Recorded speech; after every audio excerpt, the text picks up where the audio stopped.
নেত্রকোনার পূর্ব ধলায় নেত্রকোনা ময়মনসিংহ মহাসড়কে দুটি ট্রাকের মুখোমুখি সংঘর্ষে ট্রাকের চালক নিহত হয়েছেন। এ ঘটনায় অপর ট্রাকের চালক ও তার সহকারী আহত হয়েছেন।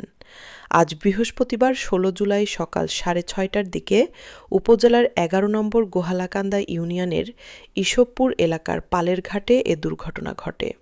শ্যামগঞ্জ হাইওয়ে থানা পুলিশ জানায়, ময়মনসিংহগামী ট্রাকের সঙ্গে নেত্রকোনাগামী ট্রাকের মুখোমুখি সংঘর্ষ হয়। এতে ট্রাকের চালক স্টিয়ারিংয়ে আটকে ঘটনাস্থলেই মারা যান। নিহত ব্যক্তির পরিচয় তাৎক্ষণিকভাবে জানা যায়নি। দুর্ঘটনার পর স্থানীয় লোকজন ট্রাকের চালক ও তার সহকারীকে উদ্ধার করে নেত্রকোনা সদর হাসপাতালে পাঠান। পরে খবর পেয়ে শ্যামগঞ্জ হাইওয়ে থানা পুলিশ ও পূর্বধলা ফায়ার সার্ভিসের সদস্যরা ঘটনাস্থলে পৌঁছে ট্রাকে আটকে থাকা চালকের মরদেহ উদ্ধার করেন। পুলিশ জানিয়েছে, নিহত চালকের পরিচয় শনাক্তের চেষ্টা চলছে।